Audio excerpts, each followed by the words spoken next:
आदरणीय श्री मथुरादास भाई, श्रीमान निरंजन भाई, उपस्थित सभी महानुभाव,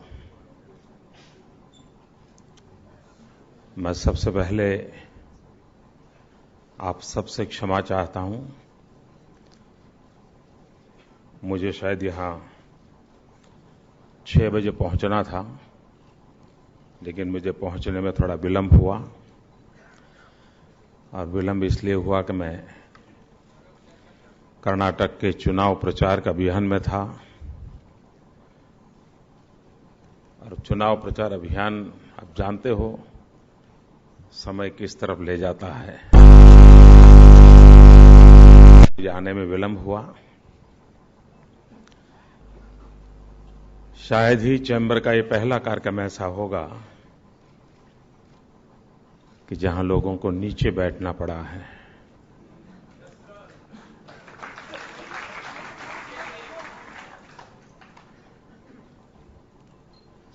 तो आपको इस असुविधा के लिए भी, और वो भी लंबे समय इंतजार करना पड़ा।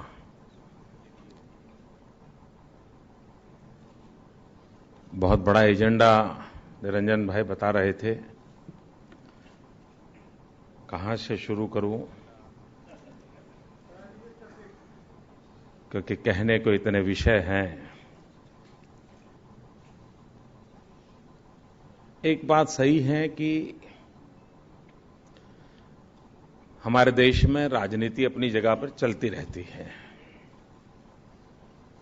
राजनीतिक दल, राजनीतिक नेता,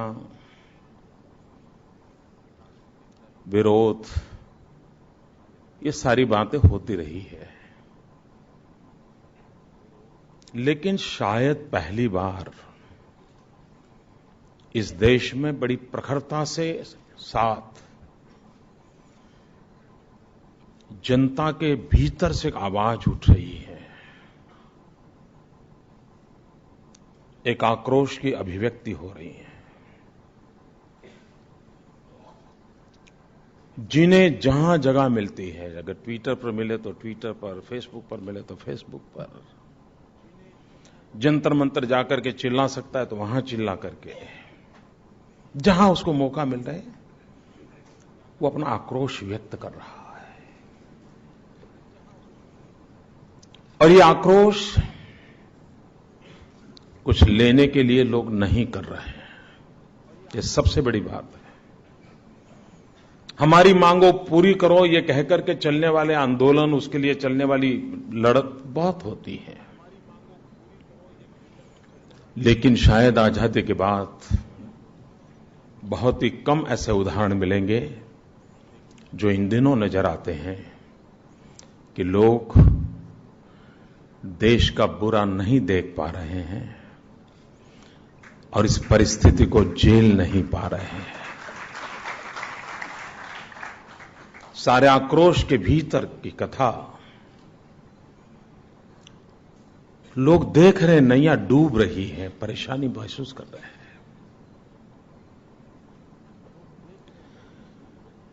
मित्रों, कुछ हो या ना हो, आज हो या कल हो, ये करें या वो करें, इश्यू वो नहीं है।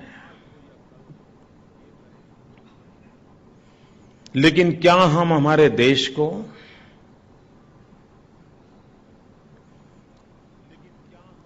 इस अवस्था में देखते रह जाएंगे क्या? क्या एक नागरिक के नाते क्या समय की मांग नहीं है? क्या हम इस परिस्थितियों के पलटने के लिए एक माहौल क्रिएट करें, एक ऐसी अवस्था पैदा करें, संगठित रूप में करें?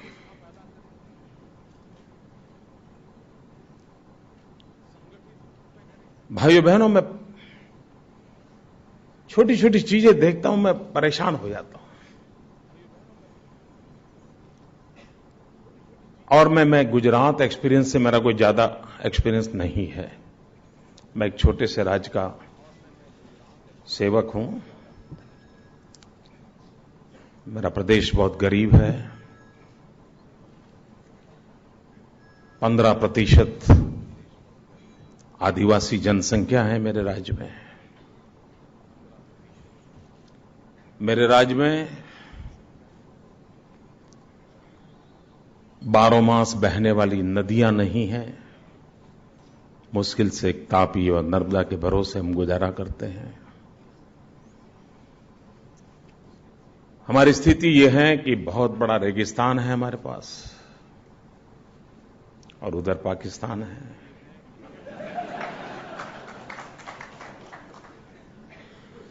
सोलह 1600 किलोमीटर का समुद्री तट है। ये प्रदेश ऐसा है कि जिसके पास रॉ मटेरियल नहीं है, भू संपदा हमारे पास नहीं है। और ऐसी परिस्थितियों में भी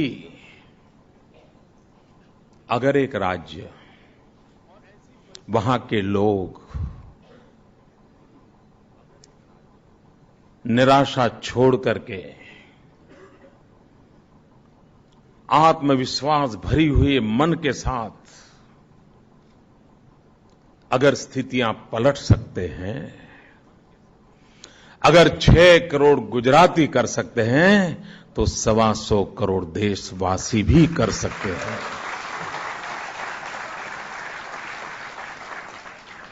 और उसकी पहली शर्त है इस जनता जनार्दन के प्रति भरोसा चाहिए। हमारी युवा शक्ति पर हमें विश्वास होना चाहिए। खेत खलिहान में काम करने वाले हमारे किसान भाइयों के प्रति हमारा आदर भाव होना चाहिए। दिन रात पसीना बहा करके मशीन के साथ मशीन की जैसी जिंदगी जीने वाले मजदूर के प्रति सम्मान का भाव होना चाहिए। माता बहनों की डिग्निटी, ये हम सबका दायित्व होना चाहिए। अगर ये हम माहौल क्रिएट करें, मैं गुजरात एक्सपीरियंस से कह सकता हूं यह सब संभव है।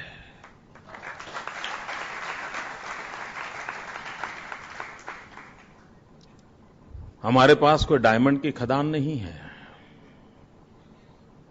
लेकिन आज दुनिया में 10 में से 9 डायमंड जिस पर किसी न किसी गुजराती का हाथ लगा है।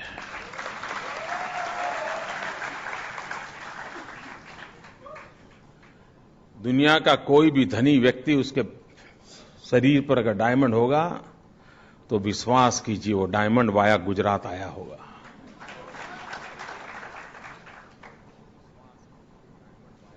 कहने का तात्पर्य यह है कि हम कर सकते हैं। हमारे पास आयरन ओर नहीं है, लेकिन आज स्टील इंडस्ट्री में हमारा लोहा मानना पड़ता है।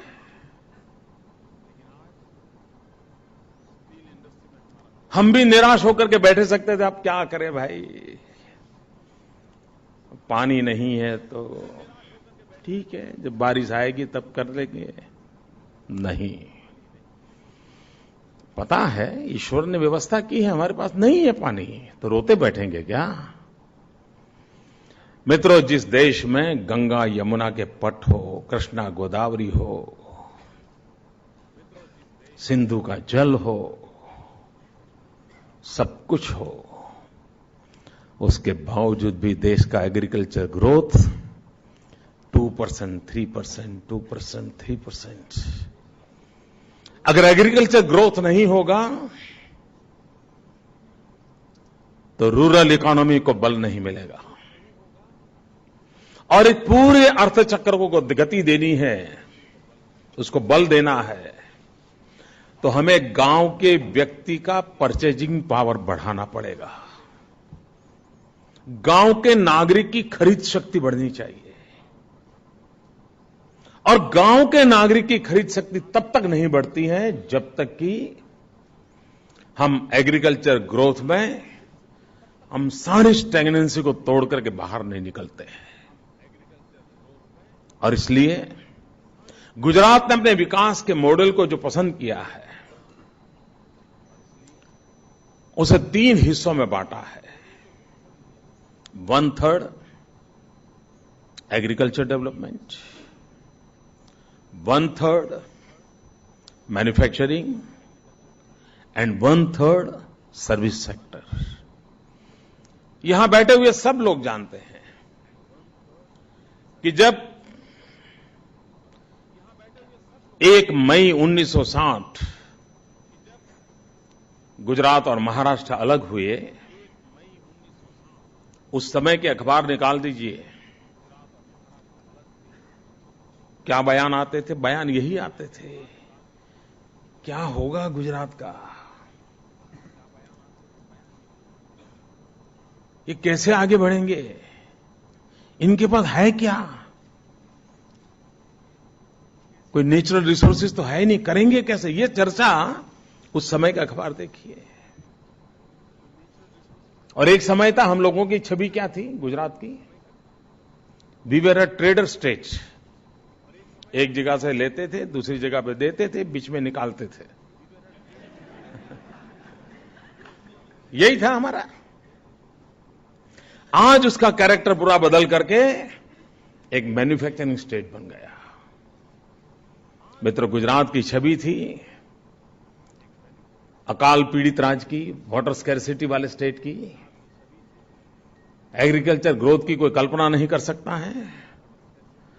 लेकिन भाइयों बहनों, पिछले 10 साल का रिकॉर्ड कहता है, और एकाध बार एग्रीकल्चर ग्रोथ बड़ा होना कोई बड़ी बात नहीं है, होता है कि पिछली बार अगर माइनस है और इस बार अगर बारिश अच्छी हो गई तो आप 15-17% ग्रोथ एक साल में तो कर लेते हैं।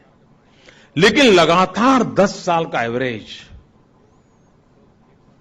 करीब करीब 10% एग्रीकल्चर ग्रोथ, ये हिंदुस्तान का रिकॉर्ड है मित्रों।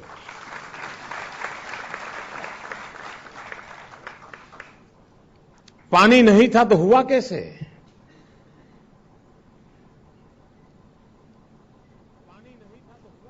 मित्र, गुजरात पहला राज्य था जिसने एक इनिशिएटिव लिया। हमारे देश में मनुष्य भी बीमार होता है तो उसका हेल्थ कार्ड नहीं है। यहां पर इतने संपन्न लोग बैठे हैं, फिर भी बहुत लोग होंगे जिनका अपना हेल्थ कार्ड नहीं होगा। गुजरात के किसान के पास सॉइल हेल्थ कार्ड है।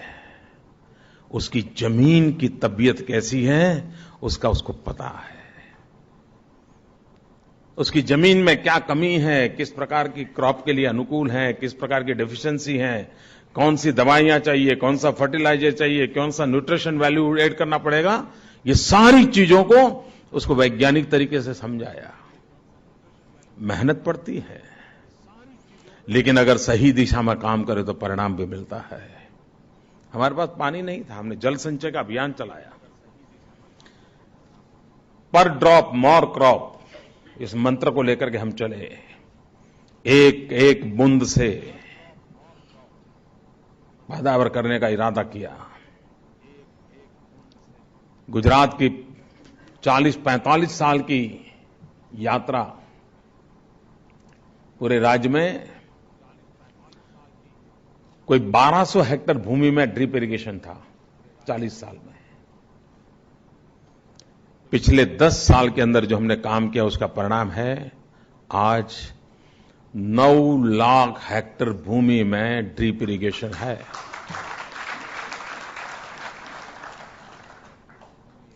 किसी ने कल्पना की थी कि कच्छ जो रेगिस्तान, वो आज मैंगो एक्सपोर्ट करता है मित्रों। बनासकांठा अनार की खेती में उसने नाम कमाया है। पोटैटो, पूरे दुनिया का प्रति हेक्टेयर का जो रिकॉर्ड था उस रिकॉर्ड को ब्रेक करने का काम बनासकांठा के किसानों ने किया।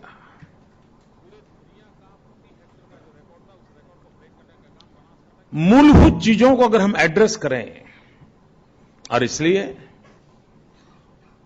हम जो अनेक प्रकार के इंफ्रास्ट्रक्चर की चर्चा करते हैं उसमें एग्रो इंफ्रास्ट्रक्चर ये बहुत बड़ा महत्व का काम है।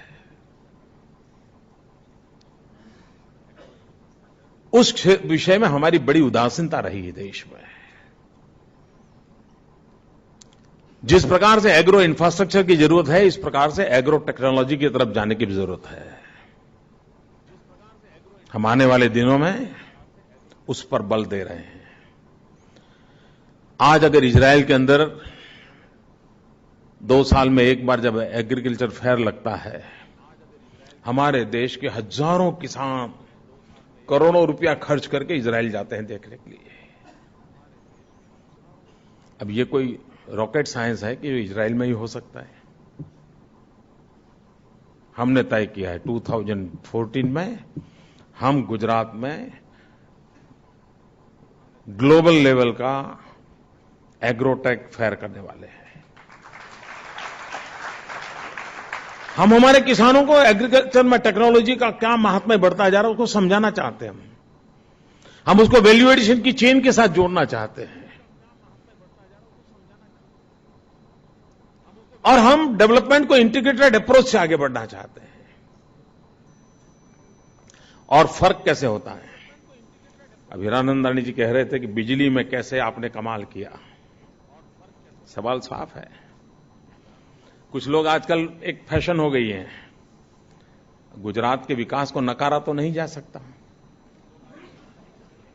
लेकिन राजनीतिक कारणों से स्वीकार भी नहीं किया जा सकता। तो एक नई टर्मिनोलॉजी खोज ली गई है। भाई गुजरात तो पहले से ही आगे है, पहले से ही आगे है।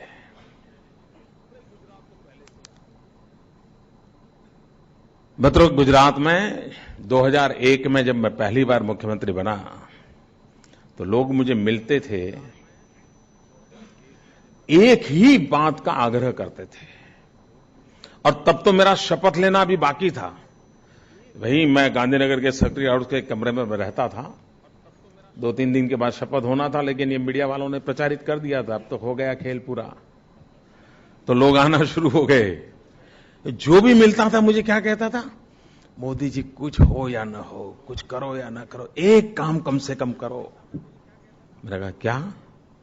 कम से कम शाम को खाना खाते समय तो बिजली दो। मित्रों, ये सच्चाई है। गुजरात में डिनर में बिजली उपलब्ध नहीं थी। 10वीं की एग्जाम हो, बच्चा पढ़ना चाहता था, बिजली नहीं थी। मां बीमार हो, पंखा चले तो अच्छा लगे, पंखा नहीं चलता था। सास भी कभी बहू हो, टीवी देखने का मन करता हो, लेकिन बिजली नहीं थी। इस सच्चाई को हम नकार नहीं सकते। आज वो राज्य एनर्जी सरप्लस है। हमारे पास कोयले की खदानें नहीं है, उसके बाद भी आज हम एनर्जी सरप्लस है।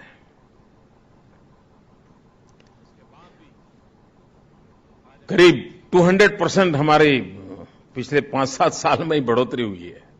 और शायद आने वाले 1-2 साल में तो हम इतने आगे बढ़ जाएंगे कि शायद हमको बिजली दान में देनी पड़ेगी।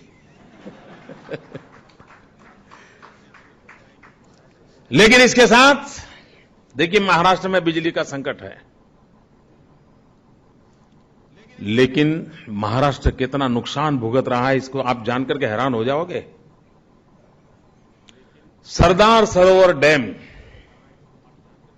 उसमें हाइड्रो प्रोजेक्ट है बिजली का, और उसका जो एग्रीमेंट है, उस एग्रीमेंट के तहत जितनी बिजली पैदा होती है उसकी कम से कम बिजली गुजरात को मिलती है, मैक्सिमम मध्य प्रदेश को, और सेकंड महाराष्ट्र को। आज हमारी जितनी सुविधा है उससे हम जितनी बिजली पैदा करते हैं उसका अधिकतम हिस्सा मध्य प्रदेश और महाराष्ट्र को जाता है। लेकिन हमारा जो सरदार सरोवर डैम है उस पर गेट लगाने बाकी हैं, और कोई 6 मंजिला इमारत जितनी साइज के गेट हैं। गेट बने बनाए रेडी पड़े हैं, हमें भारत सरकार लगाने की इजाजत नहीं दे रही है। और मैं प्रधानमंत्री को 2500 बार मिला हूं। मैंने प्रधानमंत्री जी को कहा कि हमें गेट लगाने दो, कम से कम लगाने में भी 3 साल लगने वाले हैं। और अगर कोई रिहेबिलिटेशन का प्रॉब्लम सॉल्व नहीं हुआ है, मानो नहीं हुआ है, एक तो 3 साल में जिसको काम करना है महाराष्ट्र मध्य प्रदेश को करेंगे, लेकिन मानो फिर भी रुक जाए तो दरवाजे बंद मत कर देना, पानी नहीं रोकेंगे, पर इस ताबूत को खड़ा तो करने दो। तो प्रधानमंत्री जी कहे, हां मोदी जी, ये तो बड़ी सरल बात, इसमें क्या है, गेट लगा दो, दरवाजे बंद मत करना, जब सब क्लियर हो जाए तब दरवाजा बंद करना, पानी भरना। मित्रों, अगर गेट लग जाए, दरवाजे बंद होकर के पानी संग्रह हो, तो आज जितनी बिजली महाराष्ट्र को हम देते हैं, मुफ्त में उससे डबल बिजली वहां से मिल जाएगी, जिस पर महाराष्ट्र का अधिकार है। आज 400 करोड़ रुपयों का नुकसान महाराष्ट्र इसलिए भुगत रहा है क्योंकि दिल्ली की सरकार निर्णय नहीं कर रही है और कन्विंस है। ऐसा नहीं, कोई मुझे कहता नहीं कि मोदी जी आपकी बात गलत है, ऐसा भी नहीं। वो मुझे जब भी मैं मिलता हूं तो अच्छा मोदी जी अभी तक हुआ नहीं, वो ऐसे पूछते हैं, हर बार यही पूछते हैं। तो मैं अभी जाकर के कहता हूं, प्रधानमंत्री जी आपने पिछली बार मुझे पूछा था कभी कुछ हुआ नहीं, तो मैं कहने आया हूं अभी कुछ हुआ नहीं, ऐसे ही कहता हूं मैं उनको। ये महाराष्ट्र की बिजली का संकट हम उसमें बड़ी मदद कर सकते हैं, लेकिन वो काम नहीं हो रहा है। और क्यों नहीं हो रहा है, इसका जवाब मुझे मिल नहीं रहा है। हम कोशिश कर रहे हैं। कहने का तात्पर्य यह है कि हम विकास की उन मूलभूत धाराओं को अगर जब तक हम पकड़ते नहीं हैं, तब हम परिणाम नहीं ला सकते। मुझे आज कोई बता रहा था मेरे प्रवास के दरमियान कि वर्ल्ड बैंक का एक रिपोर्ट आया है। उस रिपोर्ट में व्यापार उद्योग के लिए विश्व में कौन कौन सी सानुकूल जगहें हैं, उसका उसमें सर्वे रिपोर्ट है। और उस सर्वे रिपोर्ट में उन्होंने कहा है कि मुंबई, उन्होंने 16 स्थान चुने हैं, मुंबई का उसमें 10वां नंबर है, जहां व्यापार उद्योग के लिए अच्छा स्थान के रूप में है। लेकिन अहमदाबाद का 5वां नंबर है।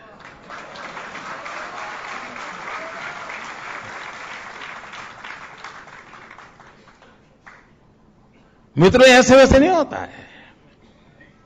आज मुझे ऐसे ही मेरी सरसरी नजर मैंने देखा, इकोनॉमिक टाइम्स में एक आर्टिकल छपा है, पूरा मैं पढ़ नहीं पाया हूं। उसमें उन्होंने, भारत सरकार ने एक बहुत बड़ी हाई पावर कमेटी बनाई थी गुड गवर्नेंस को लेकर के, कैसा क्या किया जाए, और प्रधानमंत्री कार्यालय उसमें पूरी तरह मॉनिटर करता था। मिस्टर पुलोक उसको देखते थे और बड़े बड़े ब्यूरोक्रेट्स, बड़े बड़े जोरदार केंद्र के मंत्री, ऐसे ही एक कमेटी थी। उस कमेटी का रिपोर्ट आया है कि अच्छी सुशासन व्यवस्था करने के लिए क्या करना चाहिए,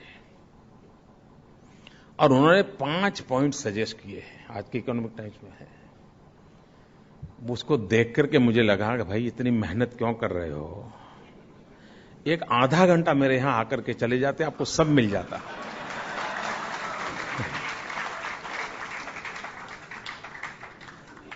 जैसे उन्होंने कहा है कि भाई ब्यूरोक्रेसी का फिक्स टेन्यर है ना, टेन्यर में स्टेबिलिटी होनी चाहिए। मित्रों, गुजरात की सक्सेस का एक कारण यह है कि हमारे यहां एडमिनिस्ट्रेटिव स्टेबिलिटी है। मैं इधर उधर अफसरों की बदली नहीं करता रहता हूं, एक बार काम देता हूं, 3 साल वहां रखता हूं और हिसाब मांगता हूं, बोलो भाई क्या किया। मेरे यहां लोगों से दिमाग से निकल गया, काम नहीं करेंगे तो क्या करेंगे, बदली कर देंगे, नहीं, करना ही पड़ेगा। ट्रांसफर क्यों करूं? अब ये उन्होंने सजेशन दिया, अब ये मेरे यहां आते तो पता चल जाता। दूसरा उन्होंने कहा है कि भाई डिस्क्रिमिनेशन नहीं होना चाहिए, व्यक्ति आधारित निर्णय नहीं होना चाहिए, ऐसा एक सुझाव उन्होंने दिया है। मित्रों, डे वन से मैं कह रहा हूं,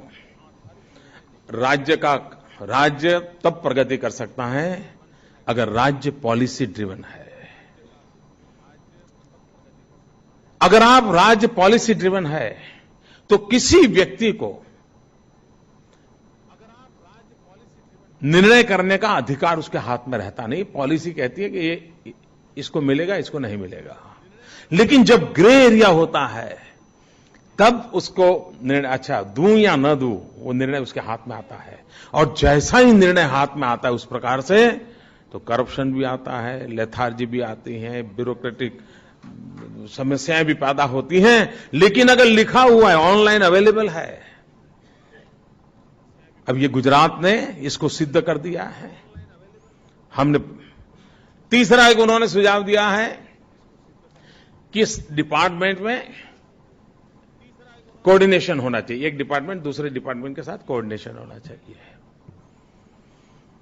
अब ये बहुत सरल बात है, करना ही चाहिए। आप जानते हो सरकार में एक डिपार्टमेंट दूसरे डिपार्टमेंट को भनक तक नहीं लगने देता क्या कर रहा है।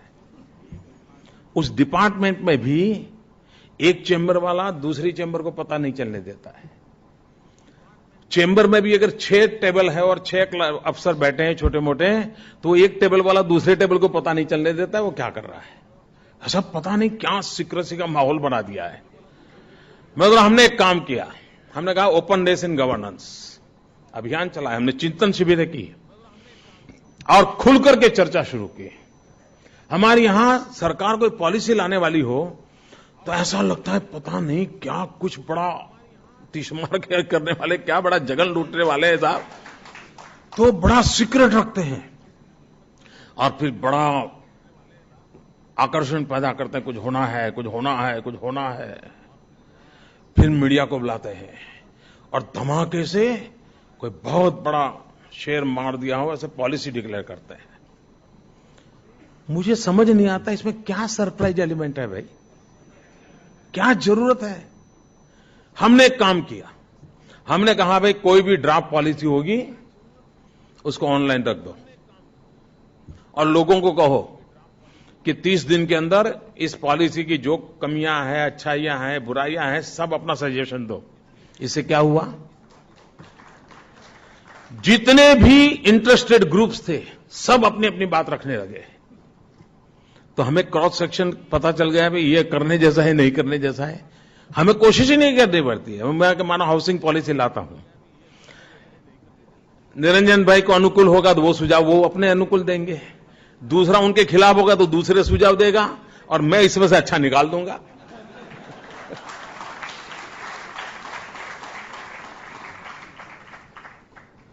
और उसके बाद हम पॉलिसी फ्रेम करते हैं।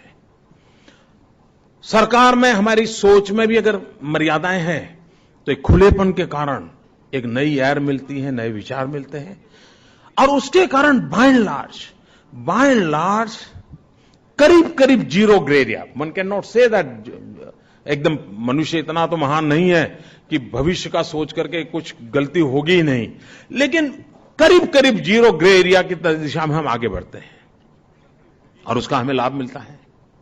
अब ये इतनी बड़ी कमेटी ने ऐसे 5 सुझाव दिए हैं, ये सारे के सारे सुझाव, इसमें 5 में से 4 हम ऑलरेडी इंप्लीमेंट करते हैं और हम प्रैक्टिस करते हैं इसको, हम चिंतन शिविर करते हैं।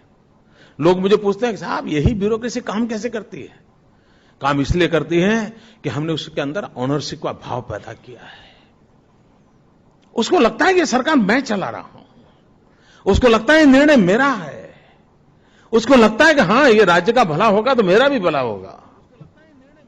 ये भाव पैदा किया है, हम चिंतन शिविर करते हैं उसका। उन्होंने एक और बात कही है कि सरकारी अफसरों को इनोवेशंस के लिए, इनिशिएटिव के लिए अवकाश देना चाहिए।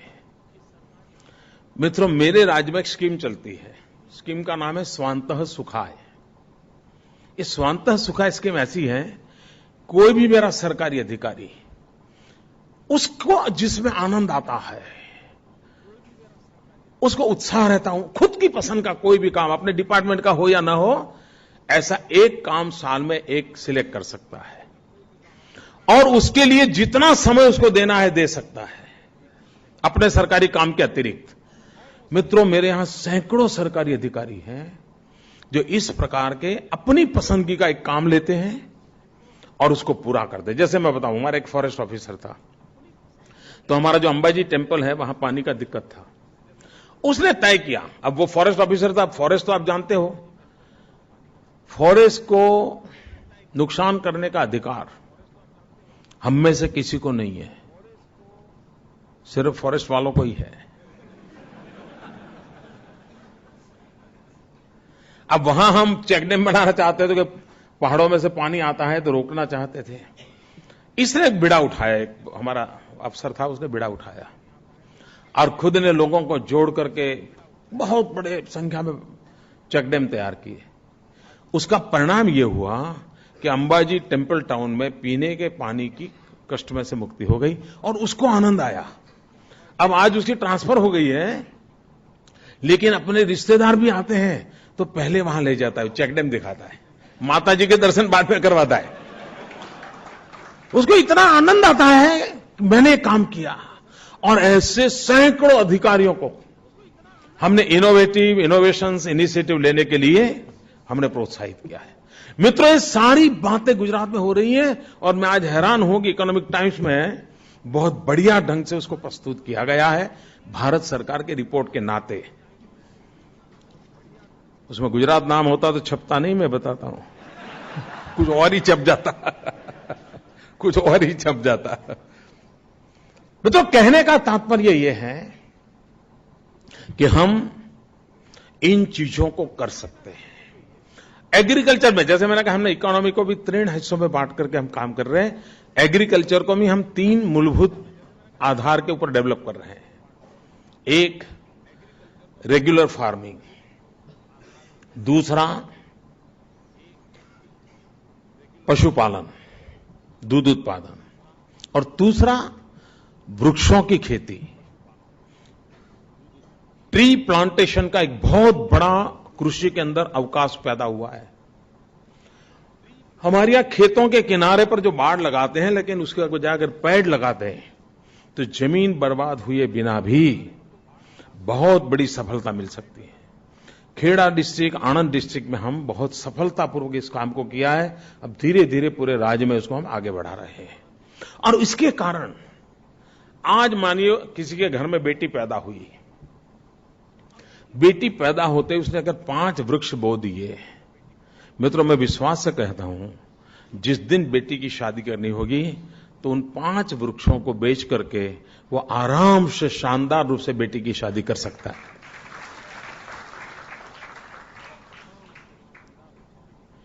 ये जब तक हम जोड़ते नहीं है चीजों को, और आदमी विश्वास होता है, हां भाई चलिए बेटी का जन्म हुआ, 5 पेड़ लगा दें, बेटी भी बड़ी होगी, पेड़ भी बड़ा होगा, और सरकार ने अनुमति दी है, इस प्रकार के पेड़ बेच सकते हो, तो शादी का खर्चा भी निकल जाएगा, तो हमारी ग्रीनरी बढ़ेगी, उनकी शादी हो जाएगी, संसार ठीक से चलेगा, राज्य प्रगति करेगा। चीजें बहुत छोटी छोटी होती हैं मित्रों, लेकिन जब इन्वॉल्व होते हैं तो परिवर्तन आता है। दूध उत्पादन, मित्रों, हमने पशु की जो केयर की है, आपको जानकर के हैरानी होगी। हमारे देश में आज भी कई प्रदेश ऐसे हैं कि जहां मनुष्य के कैटरेक्ट ऑपरेशन के लिए कैंप लगाने पड़ते हैं, चैरिटेबल ट्रस्टों को डोनेशन करना पड़ता है। बड़े बड़े शहरों से डॉक्टरों को गांवों में जाकर के कैटरेक्ट के ऑपरेशन करने पड़ते हैं। ये आज भी हमारे देश में होता है। आपको जानकर के आनंद होगा, हम पशु आरोग्य मेला लगाते हैं। उस पशु आरोग्य मेले में गुजरात एक ऐसा राज्य है दुनिया में, सिर्फ वी आर फर्स्ट स्टेट, जहां पर पशु का कैटरेक्ट ऑपरेशन भी होता है, डेंटल ट्रीटमेंट भी होता है। इतनी बारीकी से काम करने से क्या हुआ है, आज मेरे राज्य में ये कैटल केयर के कारण 121 डिसीज ऐसे हैं जो आज पूरी तरह इरेडिकेट हो गए, जो पशुओं को परेशान करते थे। अब कोई मुझे कहे भाई ये मानवता का काम है कि नहीं है, ये करुणा का काम है कि नहीं है, ये इंक्लूसिव ग्रोथ का इससे बड़ा उत्तम नमूना क्या हो सकता है कि जिस राज्य में पशु के आंख की भी चिंता होती है। मित्रों, चीजें की जा सकती है। मित्रों, हम सर्विस सेक्टर को भी उतना बल देना चाहते हैं। Gujaratis are best tourist, but Gujarat was never a tourist destination. ये इससे बड़ा दुर्भाग्य क्या हो सकता है। और गुजरात इतने बढ़िया टूरिस्ट है जी, आप दुनिया के किसी देश में जाइए, केम छो आपको मिल ही जाएगा।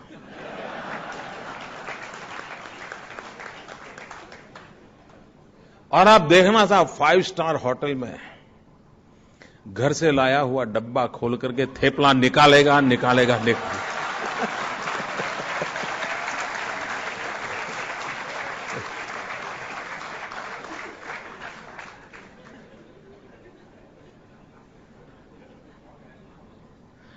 लेकिन Gujarat was never a tourist destination. आपको जानकर के हैरानी होगी मित्रों, पूरे हिंदुस्तान में पर स्क्वायर किलोमीटर हेरिटेज प्रॉपर्टी अगर हिंदुस्तान में सबसे ज्यादा कहीं है तो गुजरात में है। अब हमने इस पर बल दिया, हमने जोर लगाया, टूरिज्म को बढ़ावा देंगे, सर्विस सेक्टर को बढ़ावा देना था, हॉस्पिटैलिटी को बढ़ावा देना था। हिंदुस्तान का टूरिज्म का जो एवरेज ग्रोथ है, पिछले 3 साल में गुजरात का टूरिज्म ग्रोथ हिंदुस्तान के ग्रोथ से डबल हो गया है। और लोग एक दूसरे को मिलते हैं तो अपने आप कहने लगते हैं कुछ दिन तो गुजारो गुजरात में। कच्छ नहीं देखा तो कुछ नहीं देखा, आम आदमी बोलने लगा है जी। और टूरिज्म का हमारा डेवलपमेंट हुआ है। हम गुजरात के लोग रोते रहते हैं, रेगिस्तान है, रेगिस्तान है, रेगिस्तान है। मित्रों, इसी रण को हमने हिंदुस्तान का तोरण बना दिया है। आज हमारा व्हाइट रण देखने के लिए हजारों की तादाद में लोग आते हैं। पाकिस्तान की सीमा पर व्हाइट रण में एक बड़ा टेंट सिटी खड़ा करते हैं हम 1 महीने के लिए, और देश भर के लोग ऑनलाइन बुकिंग कराते हैं। 2-2 साल का बुकिंग नहीं मिलता है मित्रों। और कच्छ की हैंडीक्राफ्ट, करोड़ों रुपए का हैंडीक्राफ्ट की बिक्री होने लगी है, गरीब आदमी को रोजी रोटी मिलने लगी है। चीजें बदली जा सकती है और हम उस दिशा में आगे काम कर रहे हैं। यहां चाइना की बड़ी चर्चा हो रही थी। मैं मानता हूं हम परेशान होने की जरूरत नहीं है। देखिए, पूरा विश्व उसका ध्यान एशिया पर केंद्रित हुआ है। हर एक को लगता है कि भाई नेक्स्ट सेंचुरी एशिया की है। पूरे आर्थिक जीवन पर दबदबा रहने वाला है एशियन कंट्रीज का। लेकिन फिर सवाल उठता है कि कौन आगे जाएगा, हिंदुस्तान जाएगा, चाइना जाएगा। हमारी 2 शक्तियां हैं जिस पर हमने ध्यान केंद्रित करना चाहिए और विश्व के सामने डंके के चोट पर इन बातों को लेकर जाना चाहिए। एक है, हम विश्व के सबसे नौजवान देश हैं, चीन नहीं है। हमारी 65% पॉपुलेशन बिलो 35 है। ये डेमोग्राफिक डिविडेंड जो है, ये हमें चाइना को आगे से आगे जाने का एक बहुत बड़ी शक्ति देता है। अगर हम उस पर ध्यान केंद्रित करते हैं तो हम सारी व्यवस्थाओं को बदल सकते हैं। और दूसरी एक हमारी ताकत है, जिस ताकत को हमें एहसास करना होगा, और वो दूसरी ताकत है डेमोक्रेटिक डिविडेंड। मित्रों, पूरा विश्व लोकतांत्रिक परंपराओं में विश्वास करता है और उसमें हम चाइना से कई कदम आगे निकल जाते हैं। और जब मैं डेमोक्रेसी की बात करता हूं तो जुडिशियरी सिस्टम तक आता है। हमारा देश है कि जहां न्याय उस भाषा में मिलता है जो आम आदमी सहजता से उस पर विश्वास कर सकता है। चाइना में न्याय चाइनीज लैंग्वेज में मिलता है और उस ड्राइंग का हर कोई अलग अर्थ निकाल सकता है, वो ऐसी लैंग्वेज है। और इसके कारण विदेश के लोग चिंतित रहते हैं। हम एक एश्योरेंस दे सकते हैं, क्योंकि व्यापार रोजगार में कोई भी डिस्प्यूट हुआ तो जस्टिस चाहिए, ये व्यवस्था हम दे सकते हैं। अगर इन चीजों को हमने बल दिया तो बहुत बड़ा लाभ होता है। और एक बात है जिसमें हम लोगों की कमी है, वो कमी क्या है? देखिए, आज चीन ने बल दिया है स्किल डेवलपमेंट। हमारे देश में पूरी, और आज दुनिया में आप ओबामा का भाषण सुनोगे तो भी स्किल डेवलपमेंट की बात करेंगे, यूके की लीडरशिप को सुनोगे वो भी स्किल डेवलपमेंट कहेंगे, ईस्टर्न वर्ल्ड की देखोगे तो वो भी स्किल डेवलपमेंट, हर जगह पे एक चर्चा है। और ये बात सही है मित्रों, हिंदुस्तान अगर इतना नौजवान है तो सर्टिफिकेट से काम नहीं चलेगा। मेरे पास डबल एमए का सर्टिफिकेट हो, ट्रिपल एमए का हो, उससे बात नहीं बनती है, स्किल चाहिए। और भाइयों बहनों, हमारे कांग्रेस के मित्र तो हमें दिन रात अखबारों में गालियां देते रहते हैं, लेकिन अभी पिछले हफ्ते प्रधानमंत्री ने हमें एक अवार्ड दिया। स्किल डेवलपमेंट के अंदर हिंदुस्तान के अंदर उत्तम से उत्तम इनोवेटिव काम करने के लिए गुजरात सरकार को प्रधानमंत्री का अवार्ड मिला है। भारत सरकार ने स्किल डेवलपमेंट काम के लिए 2 साल पहले एक कमेटी बना करके आउटसोर्स किया था कि कोई ये बड़े बुद्धिमान लोग हैं, वो कोई बना करके देंगे वाजपेयी जी, ऐसा कुछ।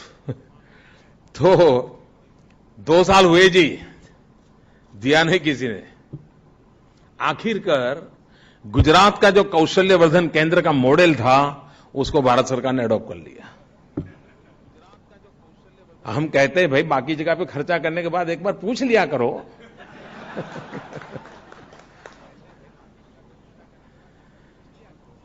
तीन बातों की ओर बल देने की आवश्यकता मैं समझता हूं, और मैं समझता हूं अगर चाइना के स्पर्धा को हम स्पर्धा के रूप में लेना चाहते हैं तो भारत ने अपनी सोच में, अपनी योजना में, अपनी कल्पकता में 3 बातों को मूलभूत रूप से जोड़ना चाहिए। एक स्किल, दूसरा स्केल और तीसरा स्पीड।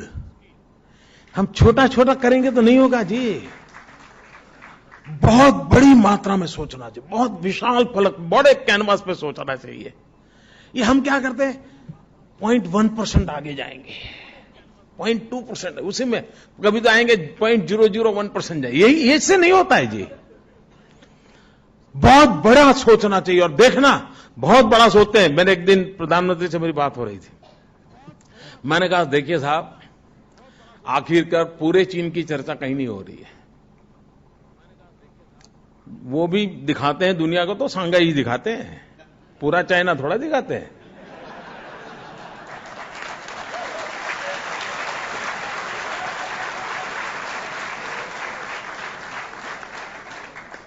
तो हमने कहा हमें भी एक व्यूहात्मक रीते पूरे विश्व के सामने अपनी ताकत दिखाने के लिए कुछ चीजें करनी चाहिए। ये 26 जनवरी को हमारे मिलिट्री पावर का शो ऑफ स्ट्रेंथ क्यों होता है? क्या वो हमारी मिसाइल वो विजय चौक से निकले तो ही देश सुरक्षित होता है क्या? वो दुनिया को दिखाने के लिए होता है कि बेटे हम भी दम वाले हैं, इसीलिए तो होता है जी। और हमारे लोग हैं, उनका भी विश्वास बढ़ता है, हाँ हमारे पास ये मिलिट्री पावर है, और इसलिए 26 जनवरी को बहुत बड़ी परेड में हमारी ताकत का दर्शन होता है। उसी प्रकार से बिजनेस वर्ल्ड में भी आवश्यकता होती है। तो मेरे प्रधानमंत्री ने कहा साहब एक छोटा सा काम कर दीजिए, Ahmedabad Mumbai high speed bullet train चालू करवाइए। उससे क्या, मैंने कहा दुनिया को हमारी ताकत का परिचय होगा। ट्रेन से वो कोई बैठने के लिए आने वाला नहीं है, ये हम भी कुछ कम नहीं है, वो भी करना पड़ता है जी। अभी मैंने एक सपना देखा है, मैं पूरा करूंगा उसको। मैं एक स्टैच्यू ऑफ यूनिटी बनाना चाहता हूं।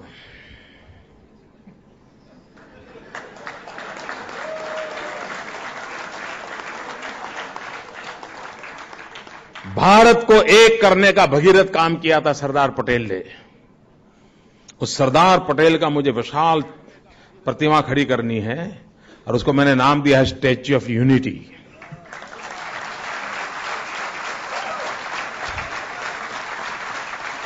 और ये स्टैच्यू ऑफ यूनिटी की क्या कल्पना है मेरी?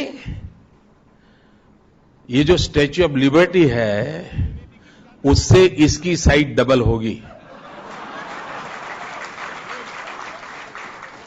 मित्रों, ये दुनिया की सबसे बड़ी ऊंची प्रतिमा होगी, 182 मीटर्स। कोई 60-65 मंजिला मकान से भी बड़े सरदार पटेल खड़े होंगे।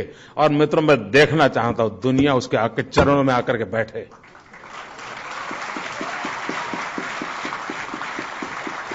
ये मिजाज चाहिए। हाँ, होता है, करते हैं, आता है।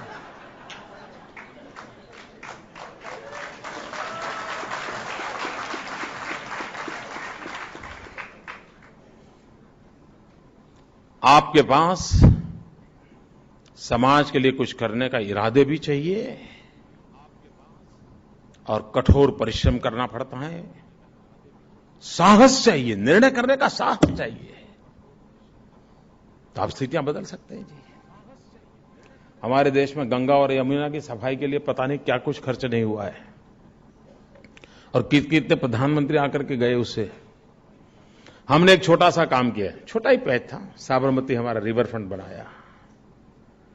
किसी समय हमारा साबरमती गंदी नाला जैसा था, आज जाके कोई देखे साहब, हिंदुस्तान में पहला ये प्रोजेक्ट हुआ है, सफल हुआ है और काम ऐसा किया है कि उसका खर्चा निकल जाएगा। हम तो पक्के अहमदाबादी है ना, single fire double journey.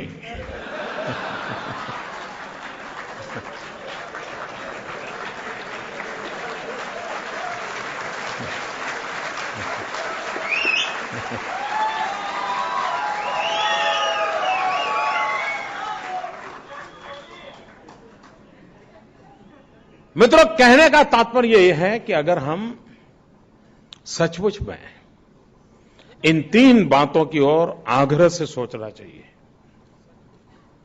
Skill के विषय में कोई कॉम्प्रोमाइज नहीं होना चाहिए, स्किल अपग्रेडेशन निरंतर होते रहना चाहिए। हमारे काम का स्केल बहुत बड़ा करना चाहिए मित्रों। अब जैसे हमने एक सोलर एनर्जी का किया, अब सोलर एनर्जी विषय ऐसा है कि कोई सोचता होगा भाई 1 मेगावाट 2 मेगावाट और एक मॉडल खड़ा कर दे, दुनिया को ला के जाकर के ले जाए, फोटो वोटो निकलवा दो यार, चलो। हमने कहा ऐसा नहीं होगा, हमें दुनिया का सबसे बड़ा सोलर पार्क बनाना है। अगर मेरे गुजरात के पास इतना बड़ा रेगिस्तान है तो किस काम का? उसी रेगिस्तान को हम ऊर्जावान क्यों नहीं बना सकते? और मित्रों, आज एशिया का सबसे बड़ा सोलर पार्क हमने बना दिया।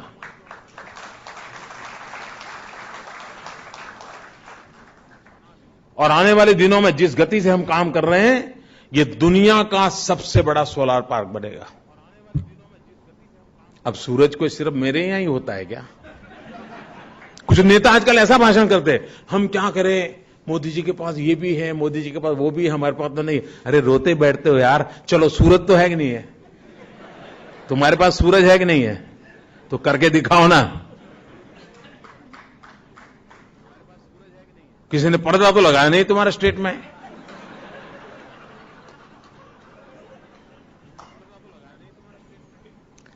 मित्रों, तय करना चाहिए किस प्रकार से काम करना है। दूसरी बात है,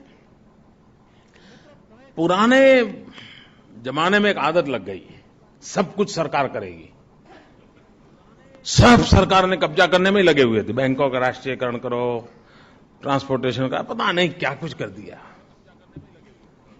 अब उन गलतियों को सुधारा गया, उसको रिफॉर्म कहा गया। ये भी बड़ा कमाल है देश में। तुम कल तक बाईं ओर जाते थे, गलत जा रहे थे, अब राइट ओर आए तो ये कौन भाई तुम्हारी गलत ठीक की तुमने? नहीं कि वो रिफॉर्म किया, पहले ऐसे जाता अब ऐसे जा। नहीं भाई, गलती की थी तुमने और देश को तुमने 45 साल तक उल्टे रास्ते पर ले गए थे, उल्टे रास्ते पर ले गए थे। अब फिर भी अभी बीच में बम्प आते हैं, स्पीड ही नहीं आ रही है। जब तक हम पब्लिक प्राइवेट पार्टनरशिप मॉडल की अगर नहीं जाते हैं और मैं तो 3 P की जगह 4 P की वकालत करता हूं। P। सिर्फ पब्लिक प्राइवेट पार्टनरशिप नहीं, पीपल पब्लिक प्राइवेट पार्टनरशिप।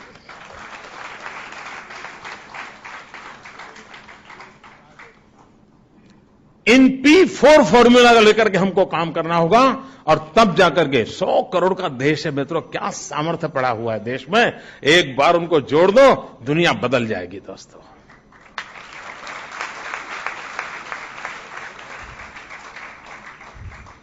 और मैं ये कहने की हिम्मत इसलिए करना हूं कि गुजरात में हमने जिन चीजों को हाथ लगाया, ईश्वर कृपा से हर बात में सफलता मिली है। और इससे मुझे लगता है कि अगर कच्छ में हमारे यहां एग्रीकल्चर रिवॉल्यूशन आ सकता है तो मेरे देश में भी आ सकता है। आयरन ओर न होने के बाद भी हम स्टील इंडस्ट्री को लीड कर सकते हैं तो सारा देश में भी हो सकता है। लेकिन आज देश तो कोयले में डूबा हुआ है। मुझे तो डर है कि सुप्रीम कोर्ट के हाथ काले न हो जाए।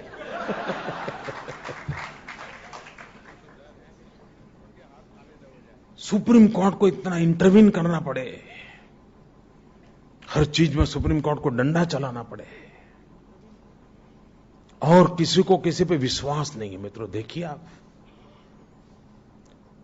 सीबीआई के नाम की माला जपी जाती थी, उस सीबीआई को क्या बना के रखा है आपने,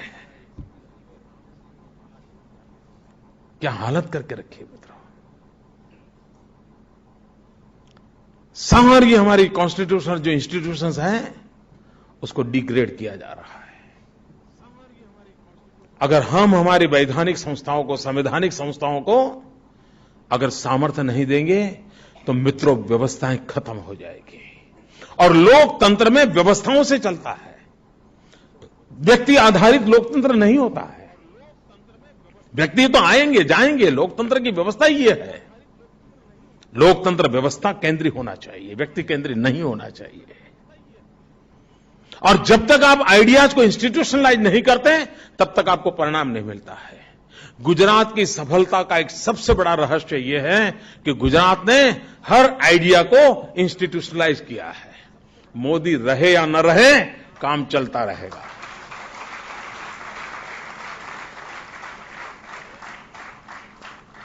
इंडिविजुअल के व्हील पर देश नहीं चल सकता। और अगर वो इंस्टीट्यूशनलाइज है तो उसकी कमियों को भी ठीक करने की व्यवस्था नहीं, उसमें से अपने आप पनपती है। अनुभव रहते ये इंस्टीट्यूशन जितनी स्ट्रांग बनती जाती है उतना परिणाम भी ज्यादा अच्छा मिलता है। और ट्रांसपेरेंसी होनी चाहिए।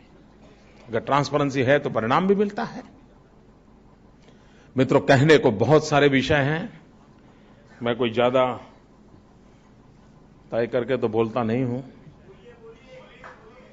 क्या बोलूं?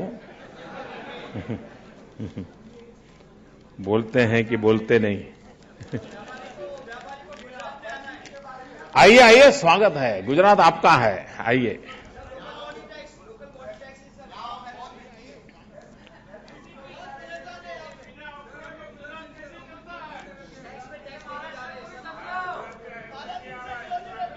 हाँ जी जी जी,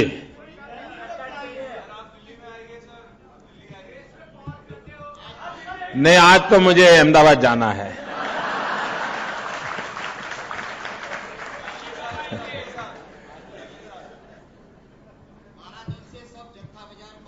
जत्था बाजार बंद है, जत्था बंद है। हाँ, मैंने जाना, मुझे बताया कई लोगों ने। आपके ऑक्ट्रोई का कोई झगड़ा चल रहा है शायद। हाँ? लोकल बॉडी टैक्स, नहीं ऑक्ट्रोई के बदले में आया ना। हाँ।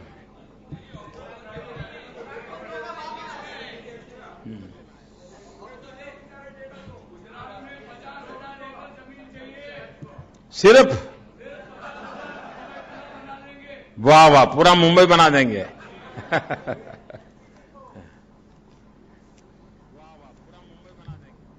आपकी आवाज मुझ तक पहुंच गई है।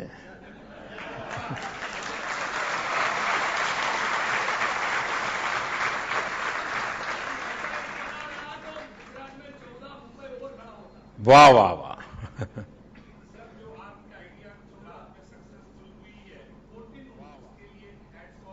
Thank you.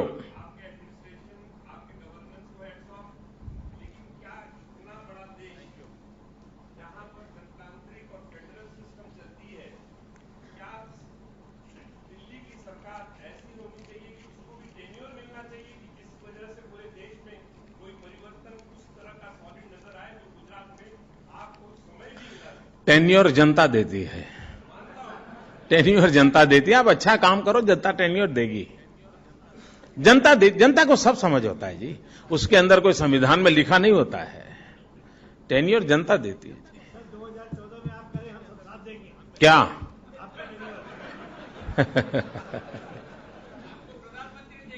हाँ, अच्छा, तो दिल्ली हवाई है ना, दिखाई देंगे।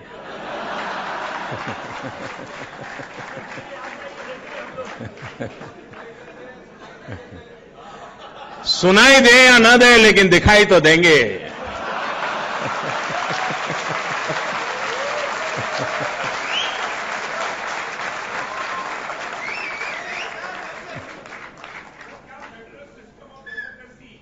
देखिए, फेडरल सिस्टम ये हमारी सबसे बड़ी ताकत है, उसको जरा भी खरोच नहीं आने देने चाहिए।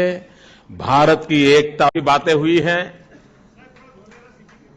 धोलेरा, देखिए मित्रों, गुजरात में हम नए शहर बना रहे हैं। आपको भी मेरी प्रार्थना है, अगर वेबसाइट पर आप धोलेरा DHOLERA धोलेरा SIR इस पर जाएंगे तो बहुत डिटेल मिलेगी। हम अहमदाबाद से 80 किलोमीटर दूर समुद्र तट की तरफ एक नया पूरा शहर बना रहे हैं। नया शहर बना रहे हैं जो पूरी तरह सारी व्यवस्थाएं होगी। और वो कैसा शहर होगा, जैसे मैंने कहा ना, मेरा स्केल और स्पीड वाला मामला तो रहता ही है हर चीज में। मित्रों, आज जो दिल्ली है, हजारों साल के बाद जो आज दिल्ली बना है, उसकी जो साइज है, ये हमारा जो नया धोलेरा बनेगा, उसकी साइज दिल्ली से डबल है। ये हमारा जो धोलेरा बनेगा, आज जो सांगाई है, उस सांगाई से 6 गुना ज्यादा बड़ा हमारा वो धोलेरा बनने वाला है। 6 टाइम more। तो मित्रों, उस लेवल पे हम सोच रहे हैं और हमें विश्वास है कि नए शहर बनेंगे। आम सामान्य मानवीय की जो आवश्यकता है, व्यवस्था है, उसको बल मिलेगा। बहुत बहुत धन्यवाद मैं चैम्बर के मित्रों का, मथुरादास भाई का, आपने मुझे यहां आने का अवसर दिया। मैं आपका बहुत बहुत आभारी हूं। धन्यवाद।